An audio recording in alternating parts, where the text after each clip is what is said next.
Hi, friend, and welcome to Tidy the Clutter podcast. I'm Mariah, and I'm so glad you're here.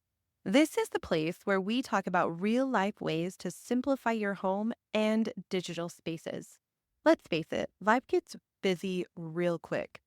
Between work, kids, emails, and everything else on your plate, it's easy to feel like things are slipping through the cracks.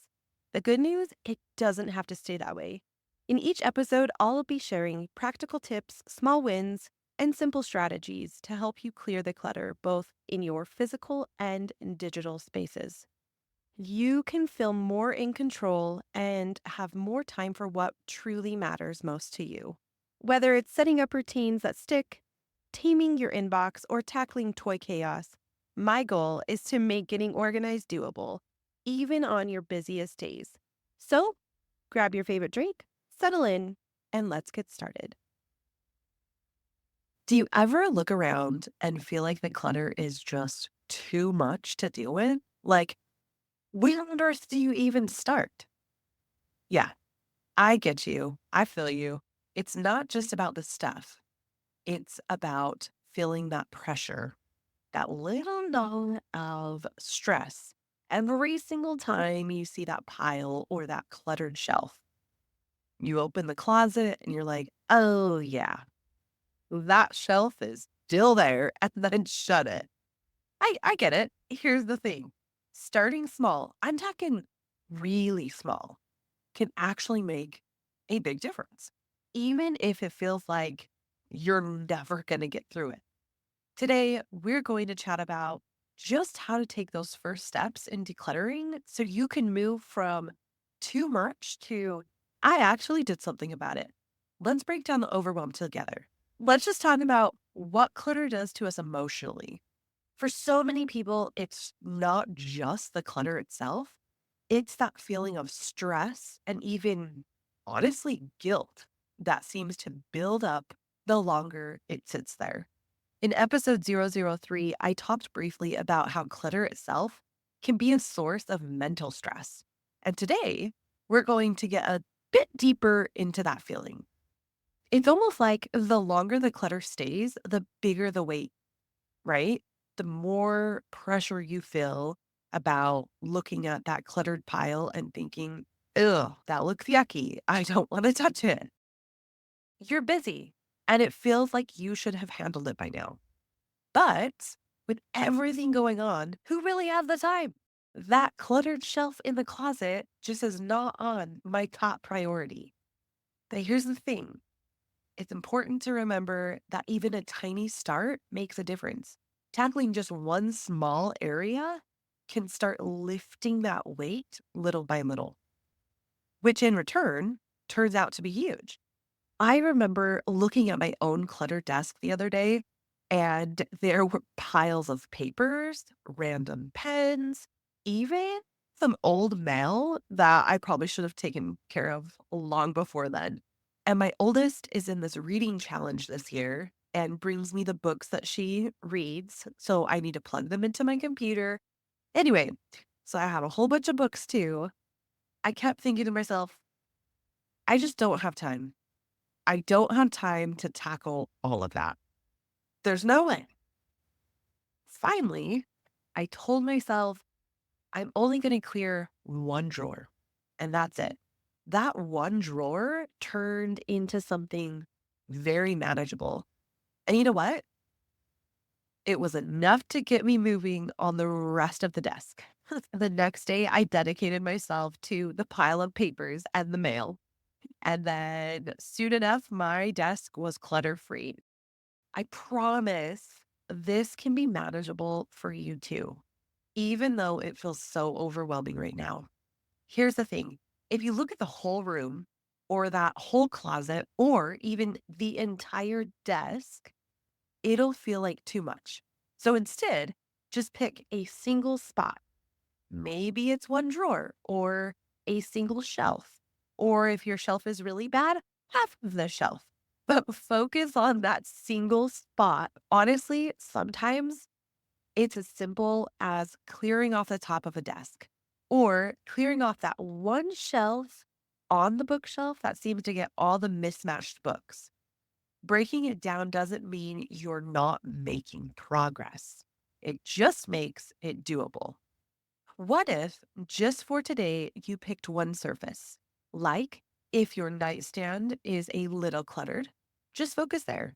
Clear it off, wipe it down, and really enjoy that tiny bit of breathing room that small surface area provides. That feeling of, hey, this little space is clear can be a huge motivator and possibly give you that extra kick you need to keep going or at least ready to tackle another surface sooner rather than later.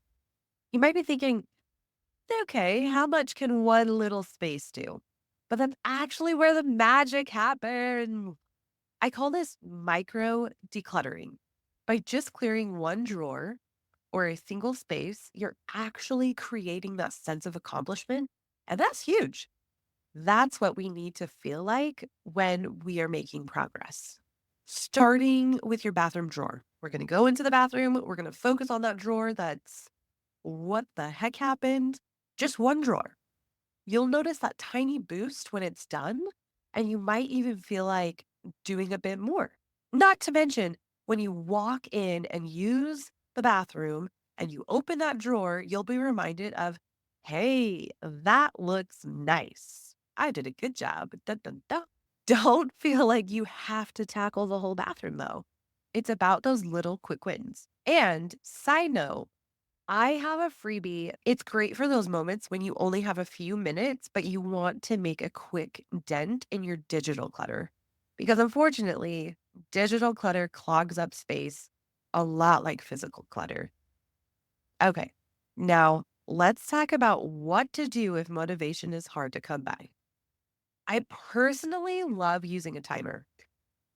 Set it on my phone for 5 minutes, 10 minutes, 15 minutes. That's it. Knowing that there's a clear start and end point can make it way easier to get going. I've actually gotten into this habit of looking at my clock before and then analyzing and determining how much time I actually have in between tasks or events or whatnot. An example would be, how much time do I have right now until I need to go pick up my youngest from preschool or until I need to put the rolls in the oven? Once I determine how much time I have, then I attack. I focus on that one area for the allotted time. And then I feel like I just got a rush of dopamine in such a short amount of time. Frankly, it makes me feel really hyped. Now, picture this: you set a 5-minute timer and just start sorting through a single drawer. When the timer goes off, you'll either be ready to keep going or you'll feel super happy with that one little win.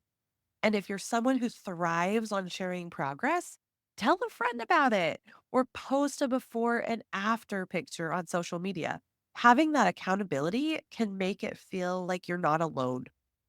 Plus, if you do a before and after picture, I beg of you, please tag me at Tidy the Clutter on Instagram so I can celebrate with you. I don't know what it is about those pictures. They make me so happy. If digital clutter's adding to your stress, my 15-minute digital declutter checklist is free and it's ready for you. Honestly, it's perfect for those quick 5-minute moments in line at the store or during a lunch break. You can grab it in the show notes, which you can find at tidytheclutter.com/004. Mariah, I don't have time. I know the feeling. If I told you that you could make progress in 5-minute chunks, would you try it? Would you at least try it for me? Seriously, while waiting for coffee to brew or water to heat up for your cocoa fix, me, sorry, excuse me, you can grab a few things out of a drawer or sort a small stack of papers. It doesn't have to be hours of work. Just a couple of minutes can really make a big impact. You'll feel better by doing even one tiny task, and that builds up over time.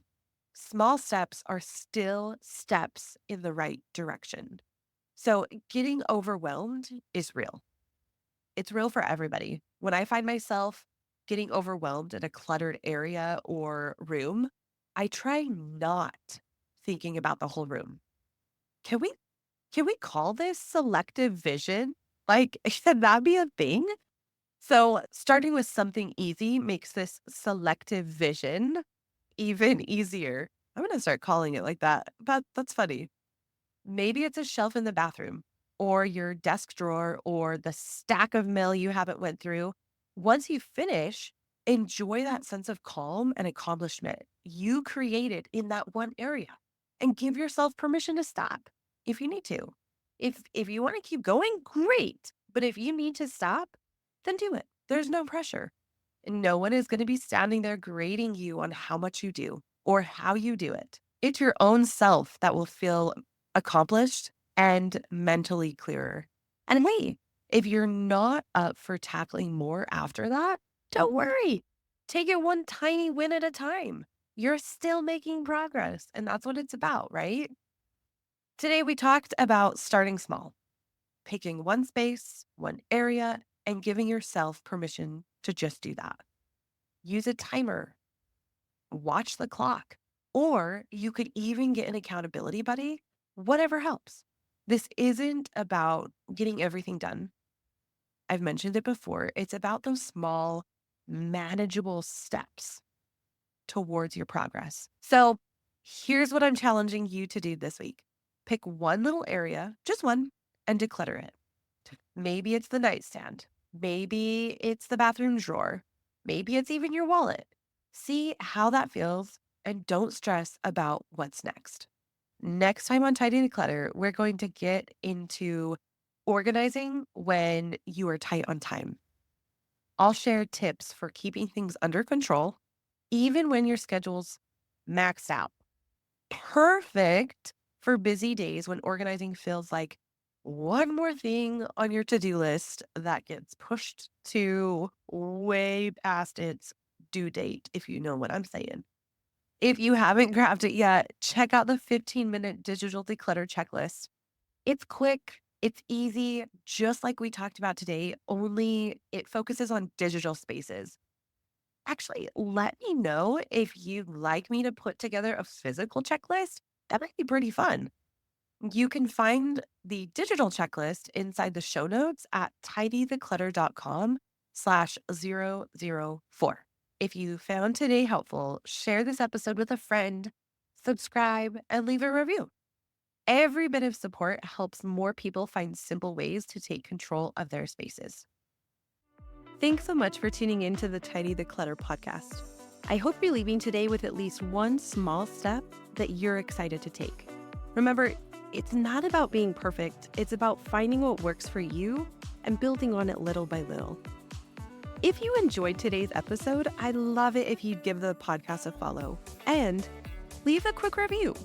It really helps others find the show and join us on this journey toward less stress and more ease. And if you're looking for more tips, resources, or just a bit of extra motivation, head over to tidytheclutter.com, and everything you need to stay organized and feel more in control is waiting for you there. Until next time, keep things simple, stay focused, and enjoy those small wins along the way. Take care and talk soon.